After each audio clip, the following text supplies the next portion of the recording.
Welcome in then to extra time. Kate is very much focused on Norway against Australia. 115th minute. She's been shouting at the TV in the green room all day. Yeah.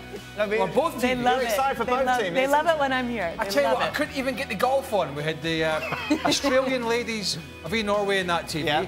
With Brazil in the Copa America and that TV. What a hard life. And I wanted the golf on, which is just down the road in Cromwell, Connecticut, and I couldn't get it on. What difference does it make? It's just down the road. Oh, it's a local tournament. Support your local tournament. Right, I'm going now. Does Shaka think that the newly enforced goalkeeping rule at the Women's World Cup now gives a massive advantage to the penalty take? What's the newly enforced rule? That you can't leave your line. That's not new. But they're enforcing it much more intensely. Yeah, listen, the rule, the law itself is not new. The application of VAR in enforcing it is I think, a little bit over the top. I think they'll address that in due course. But it's just, again, the adjustment, the teething issues with new technology and old laws. The answer is absolutely. If I'm taking a penalty kick, and I used to take penalties, and he can't really make the move he wants to make, then he couldn't really do it. Shaq could just go like in his day anyway.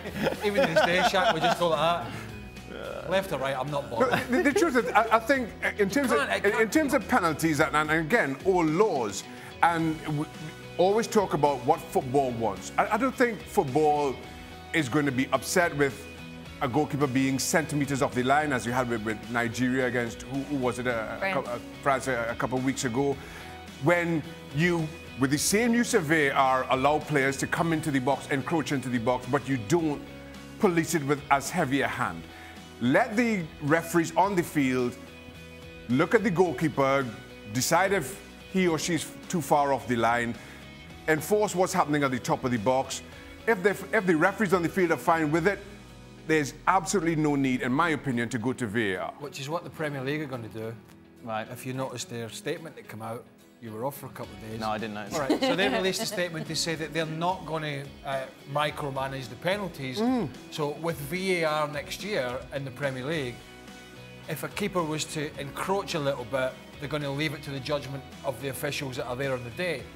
Hence the fact the official will spot it if it's very obvious, and if it's a few inches like we've seen in the Women's World Cup, then they might miss it, but they're going to let that go because it's not... And do you mind that? No, because only if a keeper is like a yard or so off his line, it's really only going to narrow the angle. If he's a couple of inches off, it ain't going to make a big difference. That's common sense, and I think that's what football wants, and I think that's what we will get. Yeah, common sense needs to prevail. Premier League did it, and I love that because I think that triggered FIFA to be like, oh wait, this is the biggest league in the world, and they're saying this is ridiculous. We need to adjust this quickly because of the possible situation moving on further in the tournament in the penalty shootout, where goalkeepers could be kicked out of the game because of this enforcement, this hyper-aggressive enforcement. Julien Laurens is here as well. Julien, we got a football presentation tonight. What have you been doing? Oh, so my sons, their football club, it's the end of the season presentation, and they all got an award and player of the season and stuff like that. So we went to that before I came on the show. Was he player of the season? What award did he get? So my middle one, in his age group under 6, they didn't do player of the season. My oldest one didn't get player of the season this year, no. Oh. So it's not that they played more cricket this year, so he was okay with it. He said, I didn't play all the games. So it's not like the awards in America here, where everyone gets an award, just in case somebody's left out and feels a bit hard done by. So they just give it to everybody. No? Julien, if you were PSG, am I being harsh? Would you take, if you were PSG, would you take €100 million and Coutinho for Neymar, considering Coutinho was Liverpool's best at times and been the best player for Brazil in the last 2 years? So is that or nothing? Is that what you're saying? So that's the offer on the table. Do I take it or not? Yeah, I'll take it. I think they want Neymar out. I would want Neymar out. So I think. Do you remember when he used to call him Ney? They used to have nice times together. And then went to his birthday party and he wore red. Remember, he wore red to go to Ney's birthday party. And boom, I was there slicing cake. Why are you so jealous? It's okay. Goodness. Him and I, we had something strong going on, and since then I've gone off him a bit, And many people say it was only after meeting Julien that Neymar started his partying ways. You think that was it? Got injured. Defining He got moment. injured after going on with that. Jules, I think doesn't that sounds like a good decent deal, doesn't it? You know, I think Coutinho could... No, Coutinho's not that good, is he? Coutinho and Griezmann for Neymar. What about that? Hold on. Coutinho could resurrect his career. It's a big gamble. Would you take Coutinho and Griezmann for Neymar? I take 100 million in Griezmann. So you get a player out That was who's the been question. So you get a player out Put who's words been in a my mouth. problem. That's not what I asked you. 100 million in Griezmann I'd push for. Coutinho and Griezmann for Neymar. Let's ask Julian. Yeah, you would, wouldn't you? Let's ask Julian. I'll take you would that. do that. Yeah. I'll take Well, that. that's But you know nearly what? there. I'll take that. Go on. I would take that, but I would really wonder what kind of relationship Griezmann and Mbappe, which we've seen with France, is not ideal just now in terms of link-up play, in terms of that sort of understanding and this and that. I'd be very curious to see how they do over the whole season domestically and especially more in the Champions League. How they play with each other, what the body language is there, can they get on that well, can they be like that, and can they sort of learn how to play with each other with their eyes closed and finding each other that easily, and that would be very, very interesting, I think. You know, I heard always Julian falling say out, that. aren't they? That's what I heard. You know, I heard Julian say there. What? That Griezmann and Mbappe hate each other. Yep, that's what I heard. I thought. That's what I thought he said. Must have seen it at one of Nay's Not parties. you, Shaka. Tell you what, Shaka's the one that always has your back, doesn't it? And then once he turns on you, you just he's like Mr. plays the old Mr. Never Nice know guy. what happened He at those does. parties. What It's happened like at these Mr. parties? Rogers over I here. wouldn't want to be Neymar's friend either. After I saw him pitch that ball at the... That was Mbappe. who did I say? Neymar. Start that story again. Good. Strong segment, Craig, for you. Did you see that? I don't care. I'm off for a couple of days anyway. Did you see that? Pitch? pitch. Opening pitch? Pitch. Yes, Where was it? We did it on the show. It was in Yeah, but Chicago. I thought you were I off and believe. Adrian was on and he doesn't know what's going on anyway. The way Cloud I think it was in Chicago, wasn't it? It was hot. Did you see it, Kate? I don't know where you're going. Well, he went out to give that, dressed up like, I don't know what he was, dressed up. He was in a baseball uniform. Yeah, he looked awful. Right. Baggy stuff. It was like, I think he'd been to the Steve Nicol fashion where they bagging us anyway. He's doing this, but it never even reached. I've lost. I'm drained out. I need a month off. I thought I've used all my words up for the year. I'm just. Does Cavani stay in Paris another season, or are PSG really pushing to move him elsewhere, Jules?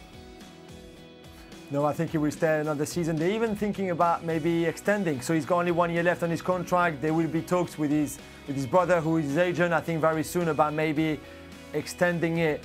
And the form that he's been showing so far in the Copa America as well, because last season he had a lot of little injuries. He missed obviously a big chunk in the second part of the season as well.